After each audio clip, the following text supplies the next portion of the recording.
Welcome to Truth Watchers. I'm Heath Henning. Is Michael Heiser's worldview valid? I have done much work discussing Michael Heiser and what he calls the Deuteronomy 32 worldview. I have written a book on the topic right here, The Unbiblical Realm. I have done a series of podcasts, a series of articles, a series of interviews to critique Michael Heiser's worldview, or what he calls the Deuteronomy 32 worldview. But one thing I have not discussed is what technically makes a valid worldview. So what I will say today is a new approach of critiquing Michael Heiser's theological system. One of the books I'm currently reading is Douglas Groothuis, Christian Apologetics. Right here, this is the second revised edition. As implied in the title, the topic of the book is apologetics, and it is quite a thorough book. One of the early chapters discusses what a worldview is and how we can epistemologically assess a worldview as to whether or not it makes a valid worldview to hold. He provides some criteria to logically test a worldview. First, let's get a definition of what exactly a worldview is. A worldview could be defined as how a person views the world and attempts to understand and interpret all things in light of. It is the assumptions or presuppositions about the reality one clings to in order to make sense of life and as they understand it. Often, an analogy is used of putting on colored glasses. If your glasses have an orange tint to the lenses, it will affect the way you see the world. There are various worldviews available to adopt: Marxism, atheism, theism, pragmatism, etc. So if I was an adherent to an atheistic worldview, I would reject any claims of miracles simply because they do not fit within my worldview. It would not matter how much evidence could be provided to support the facts that a miracle could have occurred. If it does not fit my worldview, it will be denied without a second thought. Obviously, one's worldview could limit them from coming to the knowledge of truth. That is why it is important to assess our worldviews, whether they conform to reality or merely our fancies. We are assessing Michael Heiser's worldview, so let us begin by providing a brief outline of what his worldview is. He calls it the Deuteronomy 32 worldview. This name is derived from his textual critical methods of falsely interpreting Deuteronomy 32 verse 8 to refer to the sons of God, which he claims is referring to actual gods, inferior gods, but actual gods. These gods are inferior to Jehovah, but rank ontologically higher than the angels and are distinguished from angels, though many conservative evangelicals have misunderstood Heiser's position on this to be interpreted as angels. His worldview continues to teach that when the world's population was divided after the overthrow of the Tower of Babel, Jehovah placed 70 of these gods to rule over and be worshipped by the 70 nations that developed after the dispersion from Babel. Jehovah would keep Israel for himself to be their God. So at the heart of Heiser's worldview is this idea of territorial gods or geographical rulers. In his book, Demons, page 241, he describes his worldview as, quote, the notion of geographical rivalry between deities, the concept behind the Deuteronomy 32 worldview, unquote. Heiser also sets numerous examples in his writings that he interprets the Bible in light of this worldview, which he presupposes, and even admits to using selective hermeneutics to produce his worldview from the Bible. In other words, he literally reads it into the Bible.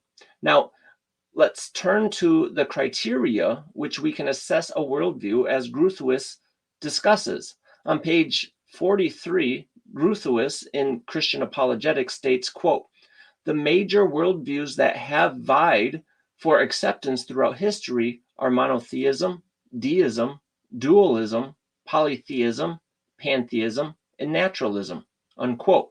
Now, if we limit ourselves to this list, though it could definitely be expanded, if we are to set Heiser in one of these worldviews, it would be polytheism.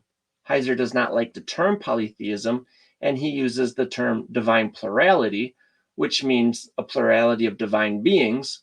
His term is simply synonymous with polytheism. He is emphatic that he rejects the term monotheism.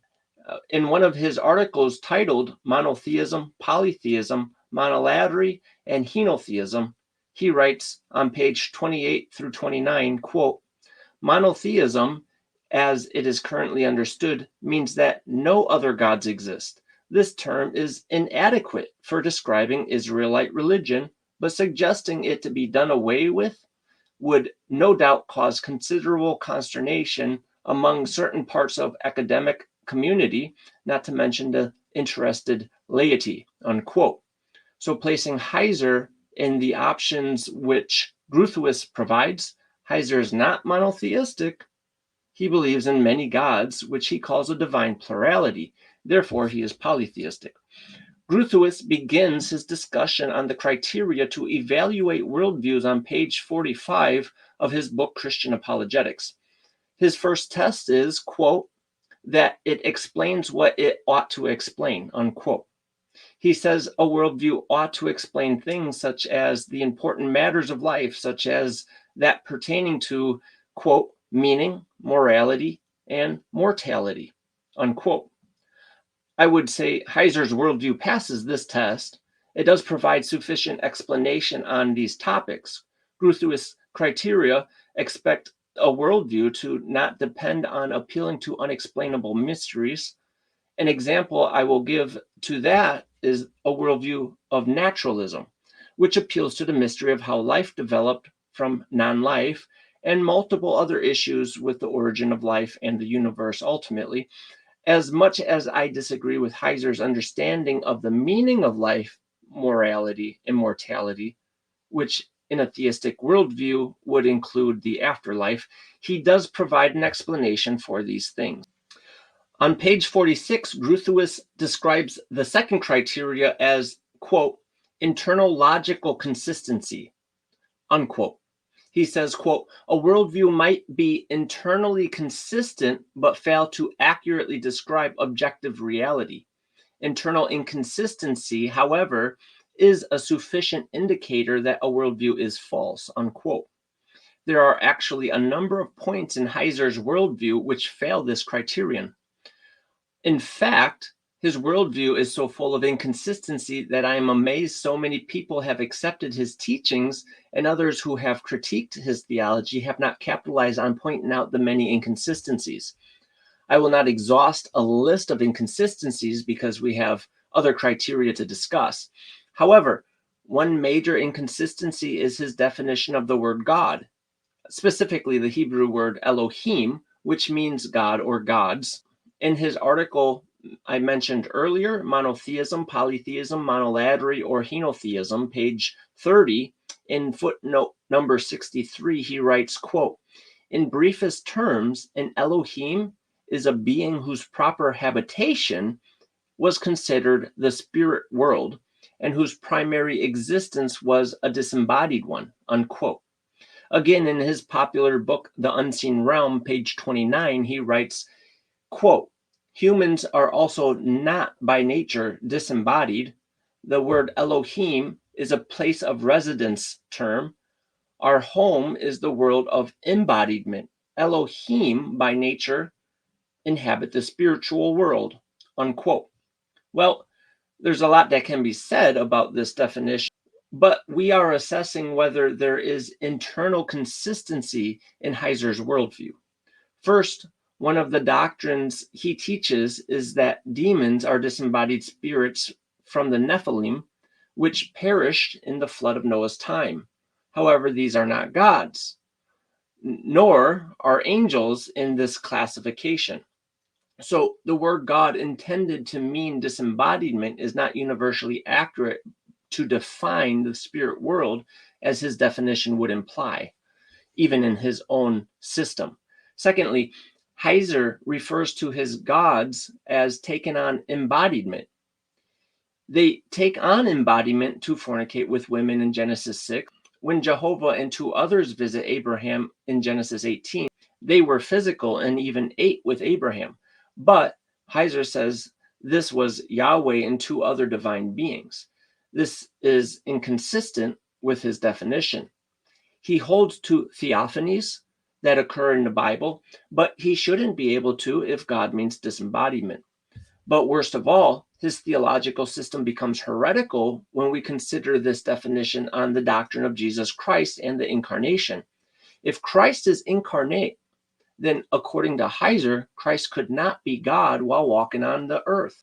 Heiser would have to teach either a heretical form of the kenotic theory, expressing Christ ceased being divine during the incarnation, or Heiser would have to adapt to a Gnostic doctrine of docetism, which claimed Christ was divine and therefore could not have taken on physical flesh, and he only appeared as a man, but was actually a phantom. At this point, we have to either reject Heiser as a kenotic or a Gnostic heretic, or we are forced to acknowledge his worldview is invalidated by the major internal inconsistency. The third criterion from Groothuis is discussed on pages 46 through 47, and it is an evaluation of the worldview's, quote, coherency or cohesiveness, unquote. He basically defines this in similar fashion as the previous criterion. However, this is not involving internal consistency, but rather has meaningful interconnected concepts. Groothuis gives an example of J.R. Tolkien's mythological world of the Lord of the Rings. It is cohesive and coherent, but that does not make it true. The point is that the worldview cannot just be a smorgasbord of random unconnected facts. Heiser's Deuteronomy 32 worldview would pass this test, but it is still in the realm of Tolkien's imaginary world. Though Heiser's worldview holds together with coherency, it does not have coherency in its supporting evidence. But this point crosses over into the next criterion and a few others. The fourth criterion is, quote, factual adequacy, unquote.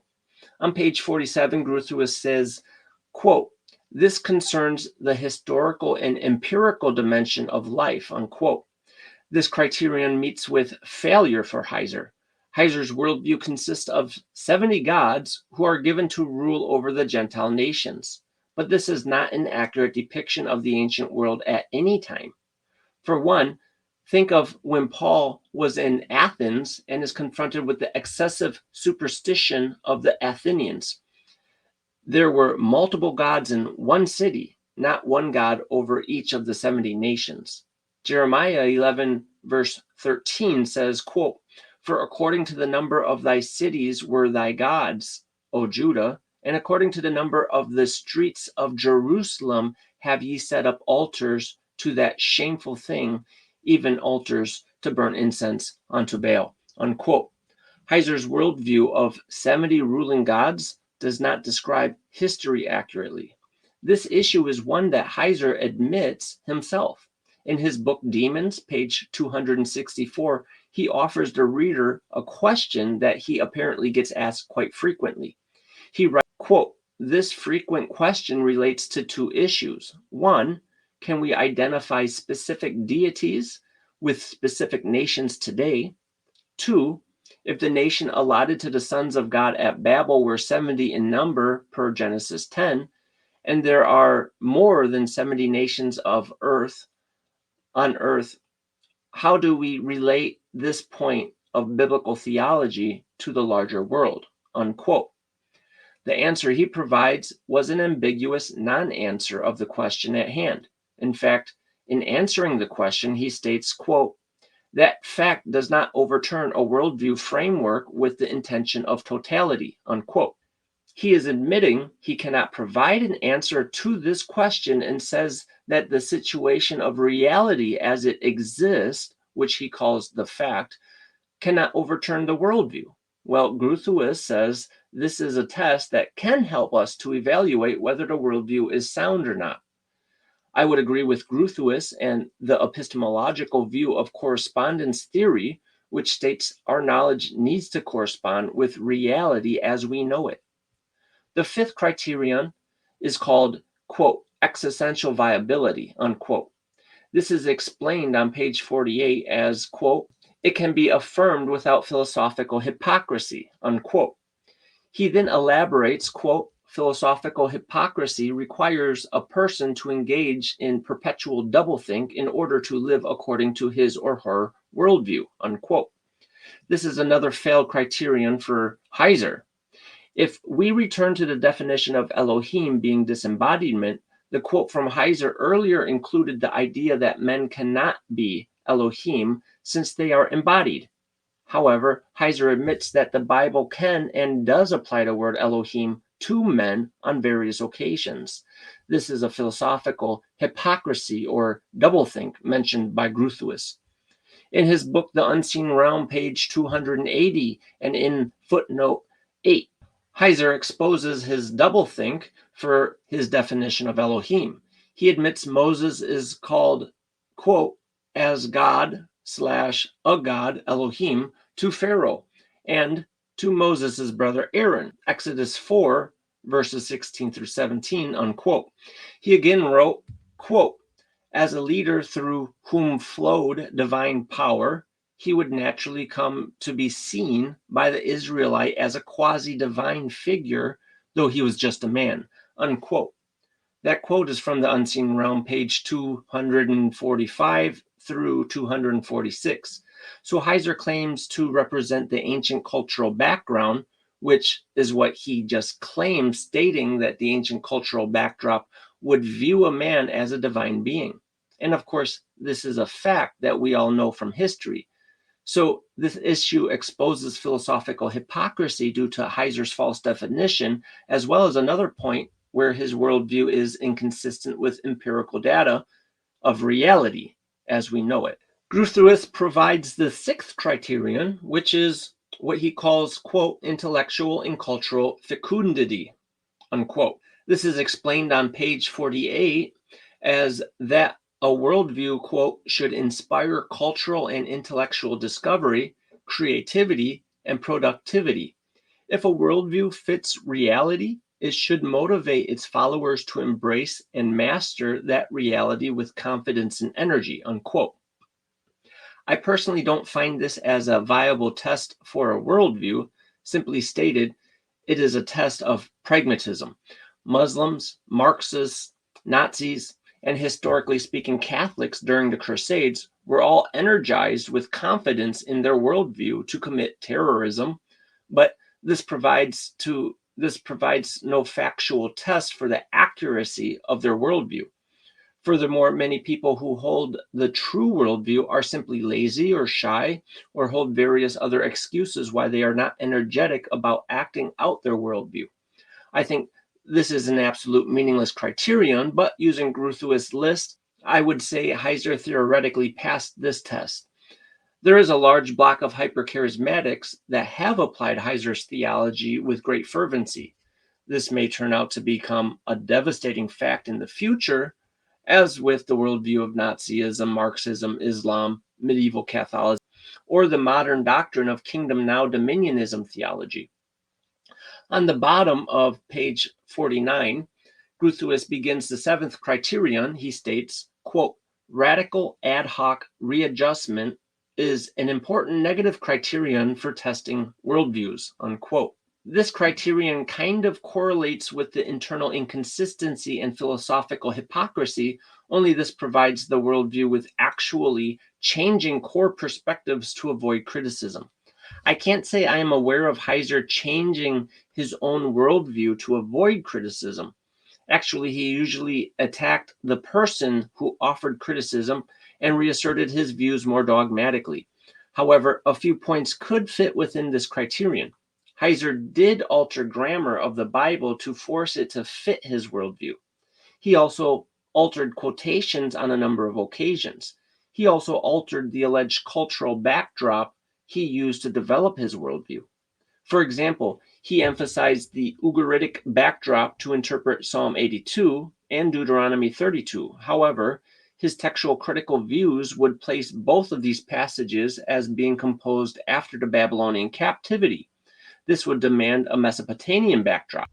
He used the Mesopotamian backdrop to interpret Genesis 6 in light of the Apkalud tradition. In his book Demons, page 12, Heiser states, quote, The literature and religion of ancient Ugarit lacked the divine rebellion story comparable to Genesis 6, 1 through 4, unquote. So he turns to Mesopotamian myths about the Epkalyu. However, the Epkalyu myths do not provide strong evidence for a divine rebellion story either. Furthermore, the reconstruction of an Epkalyu myth has never existed in any one culture at any one time in history. It has been reconstructed by modern scholars by piecing together a bunch of fragments of traditions that are scattered abroad from multiple ancient cultures divided by centuries and exist in tons of variant myths with no consistency in literary genres or ideas. Heiser says in his book Demons, page 144, quote, Second Temple Jewish writers had a literary relationship to Babylon, to Babylonian material, not Ugaritic texts, because of the exile in Babylon, unquote. So by interpreting Genesis 6 according to these Epkalyu myths, he has placed the composition of Genesis during the Second Temple period after the Babylonian captivity, denied the Mosaic authorship of Genesis, and has also rejected the Ugaritic backdrop that his entire worldview is dependent upon. When he claims Genesis 6, Deuteronomy 32, and Psalm 82 are composed after the literary influence has become indebted to Babylon, he has also rejected his entire worldview of 70 deities ruling the Gentile nations, since that concept is depending upon the Ugaritic backdrop to interpret these passages. I believe this reveals an internal inconsistency, a philosophical hypocrisy, and also a radical ad hoc readjustment of his worldview. The last criterion Groothuis provides to test a worldview is on page 50. This is number 8 and states, quote, all things being equal, simpler explanations are preferable to unnecessarily complex ones, unquote. Heiser is definitely guilty of producing an unnecessarily complex worldview, which he could not even manufacture a consistency or coherence for due to the complexity of his system. While discussing the intelligent design movement elsewhere in the book, Groothuis states on page 326, quote, design is not explained by polytheism because multiplication of finite deities violates the principle that we should not multiply explanatory entities unnecessarily, criterion 8, and because polytheism has no independent support philosophically, unquote. So Heiser's divine plurality fails this criterion. The traditional biblical worldview stands much simpler than the Deuteronomy 32 worldview. So based on the test of worldviews provided by Groothuis in his book, Christian Apologetics, out of the 8 criteria, Heiser passed only 3 and failed 5. This would give us good reason to reject Heiser's Deuteronomy 32 worldview and embrace the traditional biblical worldview that has stood the test of time and the multitudes of attacks from other opposing worldviews. This is Heath Henning. Thank you for tuning into Truth Watchers podcast. Remember to hit the follow button and share it with a friend. For more fascinating facts, check us out at truthwatchers.com, because sound apologetics and exegesis of scriptures is important for all of God's children, as is indicated in 3 John verse 4. I have no greater joy than to hear that my children walk in truth.